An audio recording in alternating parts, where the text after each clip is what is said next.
राधे राधे मित्रों, स्वागत है आपका राजस्थान जी के शॉर्ट नोट्स में। दोस्तों, आज के वीडियो में अपन राजस्थान में लोकायुक्त के बारे में चर्चा करेंगे कि राजस्थान में लोकायुक्त की स्थापना कब हुई, राजस्थान में लोकायुक्त कौन है, राजस्थान के प्रथम लोकायुक्त कौन थे, इसी के संदर्भ में आज अपन चर्चा करेंगे। तो दोस्तों, शुरू करते हैं आज का अपना सेशन।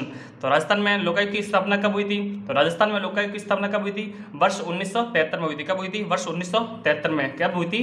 वर्ष 1973। फिर राजस्थान में लोकायुक्त व उप लोकायुक्त अधिनियम 1973 को पारित किया गया। और यह प्रभावी कब हुआ? तो दोस्तों, इस तारीख को याद करना आप अच्छे से। तो यह प्रभावी कब हुआ? तो 3 फरवरी 1973 को यह प्रभावी हुआ। कब प्रभावी हुआ?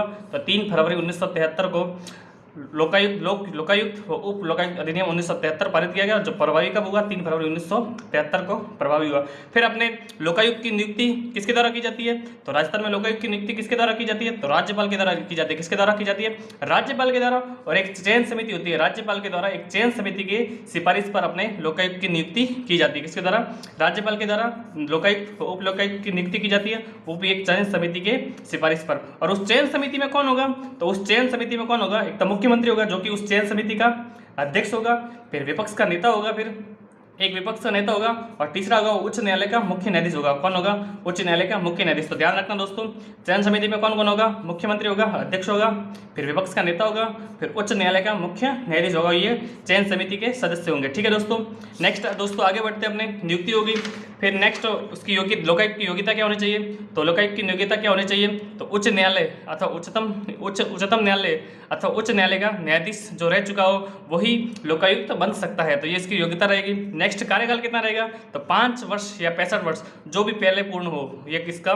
लोकायुक्त का अपने कार्यकाल रहेगा। या तो 5 वर्ष रहेगा, या फिर उसकी जो आयु है 65 वर्ष तक ही वो लोकायुक्त बन सकता है, उसके बाद वह नहीं बन सकता। तो दोस्तों, ये सामान्य से जानकारी आप ध्यान रखना, 5 वर्ष या 65 वर्ष, जो भी पहले पूर्ण हो।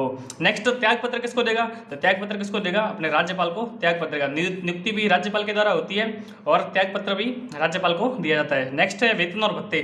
तो वेतन और अपने लोकायुक्त के वेतन एवं भत्ते, तो राज्य के वेतन और भत्ते क्या रहेंगे? तो राज्य के उच्च न्यायालय के मुख्य न्यायाधीश के समान ही अपने लोकायुक्त के वेतन और भत्ते रहेंगे। नेक्स्ट है पद से हटाना। तो पद से किसके द्वारा?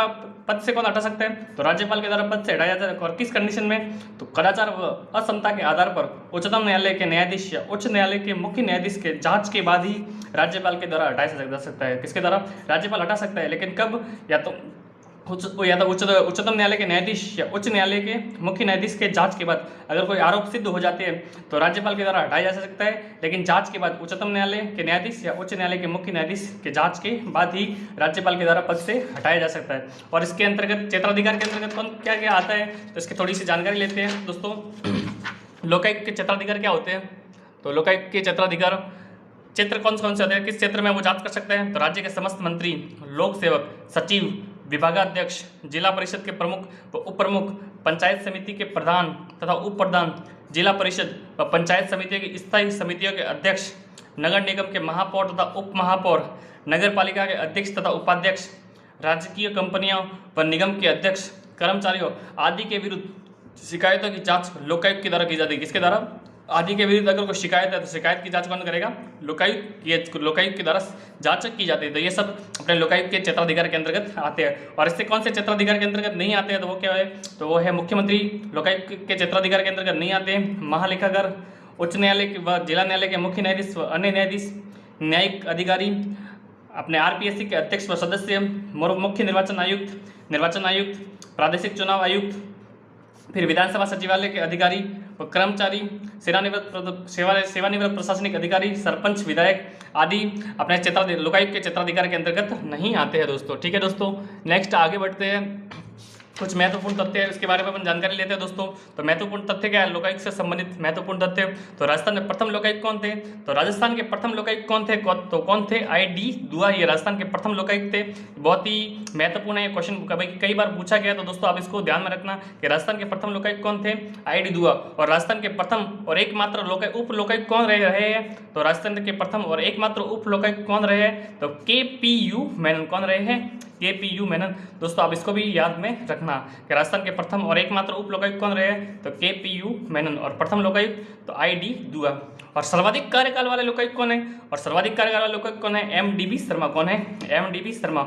और न्यूनतम कार्यकाल वाले लोकायुक्त कौन है? तो न्यूनतम कार्यकाल वाले लोकायुक्त कौन है? बी.एस. दवे। कौन है? बी.एस. दवे। और वर्तमान में राजस्थान के लोकायुक्त कौन है? तो वर्तमान में राजस्थान के लोकायुक्त कौन है? तो कौन है? प्रताप कृष्ण लोहरा। कौन है? प्रताप कृष्ण लोहरा। तो ये 13वें क्रम के अपने राजस्थान के लोकायुक्त है। तो दोस्तों ये सामान्य सी जानकारी है। ये जो भी आपको लोकायुक्त से संबंधित जो भी जानकारी थी मैंने समस्त आपको जानकारी समस्त प्रस्तुत कर दी है। तो दोस्तों आपको अगर ये वीडियो पसंद आया है तो इसको लाइक और सब्सक्राइब जरूर करें। आज का अपना सेशन इतना ही रहेगा दोस्तों। धन्यवाद। राधे राधे मित्रों।